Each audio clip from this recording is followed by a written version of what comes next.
Hello friend, welcome to my channel Varsha Vandana blog को आपण मानक स्वागत करछि मु वंदना। जय श्री कृष्णा। श्रीमद् भागवत पुराण रे महर्षि व्यासदेव कृत सर्वशास्त्र शिरोमणि सर्वप्रमाण चक्रवर्ती तथा परम सत्य परमेश्वर तत्वर सर्वश्रेष्ठ प्रतिपादक ग्रंथ परम सत्य परमेश्वर तत्व संबंधी सिद्धांत सबुर सहज सरल निरूपण जेपरी भावे श्रीमते भागवत रे होइछि सेहीपरि हुए तो अन्य कौनसी शास्त्र रे उपलब्ध नहीं। वेद विभाजन 17टी पुराण महाभारत महाकाव्य तथा उपनिषद ज्ञानसार सर्वोच्च वेदांत सूत्र संकलन सत्वे श्री व्यासदेवंकर आत्मसंतुष्टि प्राप्त न हेबारु देवश्री श्री नारदंक उपदेश क्रमे श्रीमद् भागवतम नामक पुराण रचना करी पूर्ण आत्मसंतोष लाभ कले। श्रीमद् भागवत 12 स्कंद 335 अध्याय तथा 18,000 श्लोक विशिष्ट एक अपौरुषेय भक्तिशास्त्र। श्रीमद् भागवतंक महिमा अगाध अनंत तथा अतुलनीय। साक्षात भगवानकर बाणमय स्वरूप गरुड़ पुराण अनुसार श्रीमद् भागवत ही समस्त वेद वेदांतर समन्वय रही। श्रीमद् भागवत ब्रह्मसूत्र मानकर अर्थ स्वरूप महाभारत महाकाव्यर निर्णायक गायत्री मंत्र भाष्य रूप तथा देवभाष्य अटंती। समस्त वेदर सार उपनिषद समस्त उपनिषदर सार वेदांत सूत्र बा ब्रह्मसूत्र तथा ब्रह्मसूत्र वास्तविक अर्थ स्वरूप महाभारत शास्त्र रे निर्णायक तथा गायत्री मंत्र भाष्य तथा समस्त वेद भाष्य ही श्रीमद् भागवत। श्रीमद् भागवतंकर महिमा अनंत सर्वश्रेष्ठ। जेपरी नदी मानक मध्य गंगादेवंक मध्य श्री विष्णु वैष्णव मानक मंदिर श्री शिव सर्वश्रेष्ठ सेहीपरि पुराण मानक मध्य श्रीमद् भागवत सर्वश्रेष्ठ। श्रीमद् भागवत एक कमल निष्कलंक पुराण अटंती। परमहंसंक द्वारा शुद्ध सर्वोच्च ज्ञानर वर्णना हेतु यह समस्तंक पाई सर्वाधिक प्रिय अटंती। एथिरे समस्त भौतिक कार्य मुक्त हेबार साधना सहित अपारौलिक ज्ञान वैराग्य भक्ति प्रक्रियार वर्णना मध्य सुंदर रूपे प्रकाशित। जे कहीं भी श्रीमद् भागवत को गंभीरतार सह बुझिबार प्रयास करे श्रद्धा भक्ति रे पाठ करे अथवा श्रवण करे से पूर्ण रूप मुक्त हो जाए। आसंतु जानिबा भगवान श्रीकृष्णकर बाल्यलीला विषय रे किछि कथा। कृष्ण कर्मे बड़ हेउथांती और तांकर दुष्टामी मध्य बढ़ी चली थाए। तांकर चंचल स्वभाव चापल्य और दुष्टामी जोगु गोपपुरर लोक अनेक हैरान हरकत हेले, किंतु तांको भितरे एपरी एक शक्ति थिला जहा जोगु समस्त हैरान होइथिबार कष्ट भूली जाई पुणी कृष्णଙ୍କ सहित खेलंती। एसबु सत्ते तांकर एक दुर्बार आकर्षण भी थिला।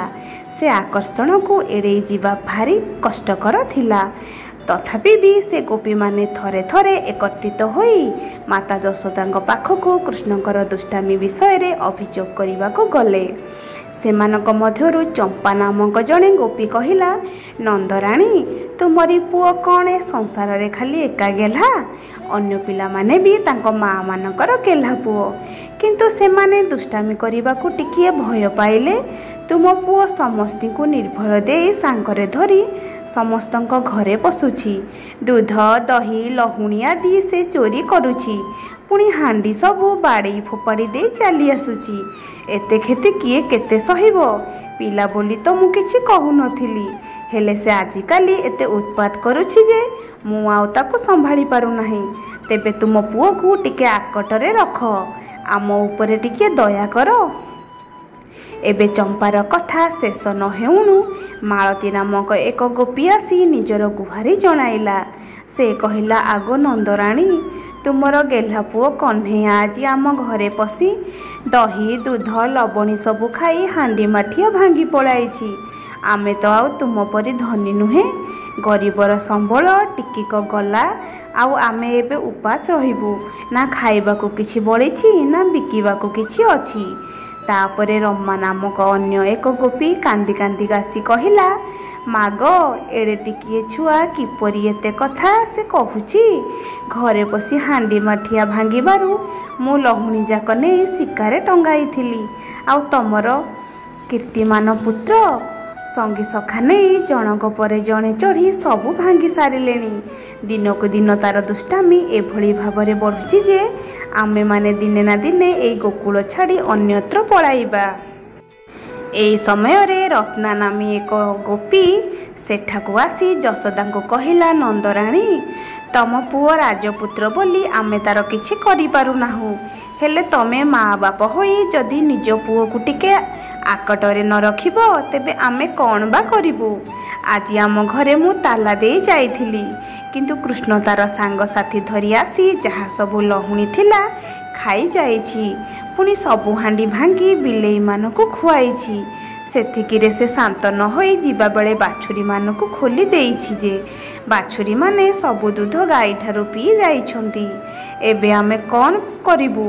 ଯିବାବେଳେ ତମ ପୁଅ କହିଗଲା, ବାଛୁରୀମାନଙ୍କୁ କାହିଁ ଏତେ କଷ୍ଟ ଦେଉଛ? ଦେଖ ସେମାନେ ଗାଈମାନଙ୍କ ଠାରୁ ଦୁଧ ପିଇବା ବେଳେ କେତେ ଆନନ୍ଦ ହେଉଛନ୍ତି, ଆଉ ଗାଈମାନେ ମଧ୍ୟ କେତେ ଆନନ୍ଦ ହେଉଛନ୍ତି। ତୁମକୁ କ'ଣ ଏସବୁ ଭଲ ଲାଗୁନାହିଁ? ତୁମ ପିଲାଙ୍କୁ କେହି ବାନ୍ଧିକି ରଖିଲେ ତୁମେ କିପରି ଲାଗିବ? ଏବେ ତମେ ଓଳିଏ ଦୁଧ ଦୁହିଁବ ଏବଂ ଆଉ ଓଳିଏ ବାଛୁରୀକୁ ଛାଡ଼ିଦେବ। ମୋ କଥା ନ ରଖିଲେ ମୁଁ ନିଶ୍ଚୟ ଲୁଚି ଲୁଚି ଆସି ବାଛୁରୀମାନଙ୍କୁ ଫିଟାଇ ଦେବି। ସେ ପୁଣି ଏକଥା ଧମକ ଦେଇ ଯାଇଛି। ନନ୍ଦରାଣୀ, ଏତେ ଉତ୍ପାତ ସହିବା ଆମ ପାଇଁ ବଡ଼ କଷ୍ଟକର। ଏଥର ଆମେ ସବୁ ଗୋକୁଳ ଛାଡ଼ି ଯାଉଛୁ। ତମେ ଏଠି ତମ ଗେହ୍ଲା ପୁଅ କହ୍ନେୟାକୁ ଧରିଥାଅ। ଏହାର ଶୀଘ୍ର କିଛି ଗୋଟେ ପ୍ରତିକାର କର, କାରଣ ଦିନକୁ ଦିନ କୃଷ୍ଣର ଉତ୍ପାତ ବଢ଼ୁଛି। ଆମେ ତ ଗରିବ ଲୋକ, ଏଣୁ ଆମ ପକ୍ଷେ କର୍ମେ ଏହା ଅସହ୍ୟ ହୋଇ ଉଠୁଛି। ଯଶୋଦା ନୀରବରେ ସେମାନଙ୍କ କଥା ସବୁ ଶୁଣିଲେ। ବିଶ୍ୱାସ ନ କରିବାରେ ଆଉ କୌଣସି ଉପାୟ ନାହିଁ। ଘରେ ତ ଏତେ ଉତ୍ପାତ କରୁଛି, ବାହାରେ ସେ କାହିଁକି ନ କରୁଥିବ? ମନ ଦୁଃଖ କରି ସେ କହିଲେ, ଗୋପୀମାନେ, ତୁମର ଯାହା ଯାହା ବି କ୍ଷତି ହୋଇଛି ତୁମେ କୁହ, ମୁଁ ସେସବୁ ପୂରଣ କରିବି। ମୋର ଏତିକି ଟିକିଏ ପୁଅ କୃଷ୍ଣ, ଏବେ ମଧ୍ୟ ସେ ଶିଶୁ ଅଜ୍ଞାନ, ଜାଣି ଜାଣି ସେ କ'ଣ ଏତେ କ୍ଷତି କରିଛି ତାକୁ ଆଉ ଗାଳି ଦିଅ ନାହିଁ, ବା ତମେମାନେ ତା ଯୋଗୁଁ ଘର ଛାଡ଼ି ପଳାଇ ଯିବା କଥା କୁହ ନାହିଁ। ଆଜିଠାରୁ ମୁଁ ତାକୁ ଜବତ କରି ବାନ୍ଧି ରଖିବି। ତମେମାନେ ଏଥର ଯାଅ, ମୁଁ ଦେଖିବି ଆଉ କେବେ ଯେପରି ସେ ବଦମାସ କରିବ ନାହିଁ। ଏଥି ଉତ୍ତାରତାରେ ସେ ଗୋପୀମାନେ ସେଠାରୁ ଚାଲିଗଲେ। ମାତା ଯଶୋଦା ରାଗ ଓ ଦୁଃଖ ଅଭିମାନରେ ବ୍ୟସ୍ତ ହୋଇ କୃଷ୍ଣଙ୍କୁ ଡାକିଲେ, କାହ୍ନା, କାହିଁ ତୁ କୁଆଡ଼େ ଗଲୁ? ଏତେ ଟିକିଏ ବୋଲି ପିଲା, ତୋର ପୁଣି ଏତେ ବଦମାସି।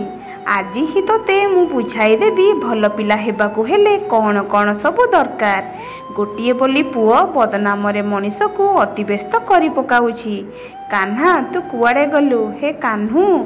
କୃଷ୍ଣ ପଛପଟରୁ ଦୌଡ଼ି ଆସି ମାଆଙ୍କୁ କୁଣ୍ଢାଇ ଧରି କହିଲେ, ମା, ମୁଁ ତ ସଦାବେଳେ ତମ ପାଖରେ ଅଛି। ତମର ମୋତେ ଡାକିବାକୁ ପଡ଼ିବ ନାହିଁ। ତମେ ଯାହା ସବୁ କହିଲ ମୁଁ ସେସବୁ ଶୁଣିଛି। ତୁମେ ମୋ କଥାକୁ ଶୁଣିବ ନା ସେମାନଙ୍କର କଥା ଶୁଣିବ? ବିଚାରା ବିଲେଇମାନେ, ମାଙ୍କଡ଼ମାନେ ଆଉ ମୋର ସାଥୀ ଗୋପାଳ ବାଳକମାନେ ଦୁଧ ଲହୁଣୀ ଖାଇବାକୁ ପାଉନାହାନ୍ତି, ଆଉ ଏମାନେ ଘରେ ହାଣ୍ଡି ହାଣ୍ଡି ଭରି ରଖିବେ। ଏବେ ତୁମେ କୁହ ମା, ମୁଁ କ'ଣ କରି କ'ଣ କିଛି ଭୁଲ କଲି? ମା, ତମେ ମୋତେ ନ ଦେଖିଲେ ଏତେ ବ୍ୟସ୍ତ ହେଉଛ, ଆଉ ଏମାନେ ସେ ବାଛୁରୀମାନଙ୍କୁ କଷ୍ଟ ଦେଉଛନ୍ତି, ବାନ୍ଧି ରଖୁଛନ୍ତି। ରଡ଼ି ରଡ଼ି ତାଙ୍କ ତଣ୍ଟି ପଡ଼ିଗଲାଣି। ଏଭଳି ପରିସ୍ଥିତିରେ ମୁଁ ଫିଟାଇ ଦେଲେ କ'ଣ କିଛି ଭୁଲ କଲି କି? ତମେ ଦେଖି ଭାବିଲ, ମୋତେ ଯିଏ କିଏ ବାନ୍ଧି ରଖନ୍ତା ତେବେ ମୁଁ ତୁମ ପାଖକୁ ଆସିବାକୁ କାନ୍ଦନ୍ତି। ତମକୁ କେମିତି ଲାଗନ୍ତା? ନା ନା, ତୁ ସେମିତି କିଛି କହନା। ତତେ କେହି ବି ମୋ ଠାରୁ ଦୂରେଇ ରଖିଲେ ମୁଁ ମରିଯିବି। ମୋ ପାଖକୁ ଆ। ଏହା କହି ଯଶୋଦା କାନ୍ଦି ପକାଇଲେ ଓ ସବୁ କଥା ଭୁଲି କୃଷ୍ଣକୁ ନିଜ କୋଳକୁ ନେଲେ। କୃଷ୍ଣ କିନ୍ତୁ ହସୁଥିଲେ। ତାପରେ ଯଶୋଦା ତାଙ୍କ ପୁଅକୁ ଅନେଇ ବୁଝାଇଲେ। କୃଷ୍ଣ କିନ୍ତୁ ସେମିତି ହସୁଥିଲେ। ଯଶୋଦା ବୁଝିଗଲେ ଯେ ସେ ଯେତେ କୋମଳ କହି କହିଲେ ମଧ୍ୟ କାହ୍ନୁ ପୁଣି ତାର ଦୁଷ୍ଟାମି ଆରମ୍ଭ କରିବ। ସେ କହିଲେ, ଦେଖ ପୁଅ, ତୋ ପାଇଁ ତ ଆମ ଘରେ ଭର୍ତ୍ତି ହୋଇ ଲବଣୀ ସର ମିଠା ରହିଛି। ତୁ କାହିଁକି କଥା ନ ମାନି ଅନ୍ୟମାନଙ୍କ ଘରୁ ଖାଉଛୁ, ପୁଣି ତାଙ୍କର ସର୍ବସ୍ୱ ନଷ୍ଟ କରୁଛୁ? ତତେ ଯେତେ ବୁଝେଇଲେ ବି ତ ତୁ ମୋ କଥା କେବେ ମାନିବୁ ନାହିଁ।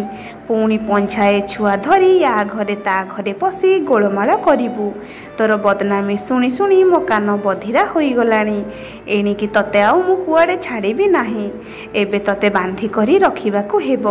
ଏକଥା କହି ମାତା ଯଶୋଦା କୃଷ୍ଣକୁ ଧରି ଜାମଳାର୍ଜୁନ ଗଛ ନିକଟକୁ ଗଲେ।